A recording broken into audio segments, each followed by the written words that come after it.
ಏನಂದರೆ ಇವಾಗ ಒಂದು 2-3 ವೀಡಿಯೋಗಳನ್ನ ನೋಡಿದೆ. ಆಟೋದವ್ರ ಬಗ್ಗೆ ಒಂದು ರ್ಯಾಪಿಡೋ ಬ್ಯಾನ್ ಬಗ್ಗೆ ಏನು ವೀಡಿಯೋಗಳನ್ನ ಮಾಡ್ತಾವ್ರೆ. ಆ ಕಾಮೆಂಟ್ ಬಾಕ್ಸ್ನಲ್ಲಿ ಹೋಗಿ ನೋಡಿದ್ರೆ 100 ಜನ ಮೀಟ್ರ್ ಹಾಕೊಂಡು ನೋಡ್ರಿ, ಫಸ್ಟು ಮೀಟ್ರ್ ಹಾಕ್ರಿ ಸರಿನಾ. ನೀವು ಯಾರು ಆಟೋದಲ್ಲೇ ಓಡಾಡಿಲ್ಲ ಅಂತ ಅನ್ಸುತ್ತೆ.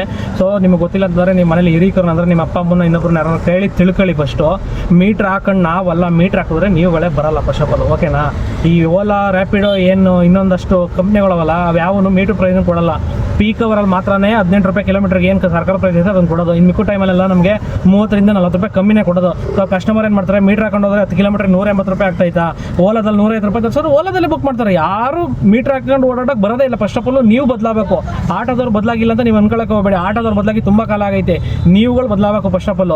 ಆಮೇಲೆ ಈ ಬಸ್ ಸ್ಟ್ಯಾಂಡು ರೈಲ್ವೆ ಸ್ಟೇಷನ್ಗಳ ಹತ್ರ ಈ ಓಲಾ ರ್ಯಾಪಿಡೋ ಏನು ಓಡಿಸ್ತೀವಲ್ಲ ನಾವು ಮೀಟ್ರ್ ಪ್ರೈಸ್ಗೆ, ನಮ್ಮನ್ನು ಅಲ್ಲಿ ನಿಂತ್ಕೊಳ್ಳೋಕ್ಕೂ ಬಿಡಲ್ಲ ಸರ್. ಇನ್ನು ಅಲ್ಲಿ ಸಪ್ರೇಟ್ ಆದ ಅವ್ರದೇ ಅಂತ ಒಂದು ಗ್ಯಾಂಗ್ ಇರ್ತದೆ, ಅವರೇ ಒಂದು ಸಪ್ರೇಟಾಗಿ ಇದು ಮಾಡ್ಕೊಂಡಿರ್ತಾರೆ.